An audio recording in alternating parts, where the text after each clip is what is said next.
Good morning అందరికీ. అంటే ఎంతగా తమకు మెచ్చిన వారి కోసం ఒక సామాజిక వర్గానికి ఊడిగం చేసే విషయంలో కొన్ని మీడియాలు ఎలా పనిచేస్తాయనడానికి ఒక చిన్న ఉదాహరణ. ఈరోజు సిబిఎస్ఈ విద్యార్థుల సామర్థ్యాలు ఢమాల్.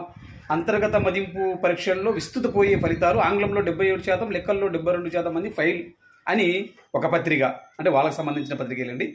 జగన్ సిబిఎస్ఈ ఫెయిల్, అనాలోచితంగా 1000 బడుల్లో ఆ సిలబస్సు. ఈ ఏడాది తొలిసారి ఆ బోర్డులో 10th పరీక్షలు, ముందు జాగ్రత్తగా అంచనా పరీక్ష నిర్వహణ, 65% మంది విద్యార్థులు ఫెయిలు.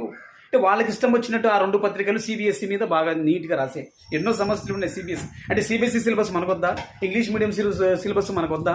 అంటే ఈ రెండు పత్రికల్లో యాజమాన్యుల పిల్లలు తెలుగే చదువుతూ ఉన్నారా? అంటే ఏదైనా కమ్మనైన విద్యా సంస్థల్లో సిబిఎస్ఈ, కమ్మనైన విద్యా సంస్థల విద్యాబోధన మాత్రమే ముద్దు. ప్రభుత్వ స్కూళ్ళల్లో ఇంగ్లీష్ మీడియం సిబిఎస్ఈ సిలబస్ అయితే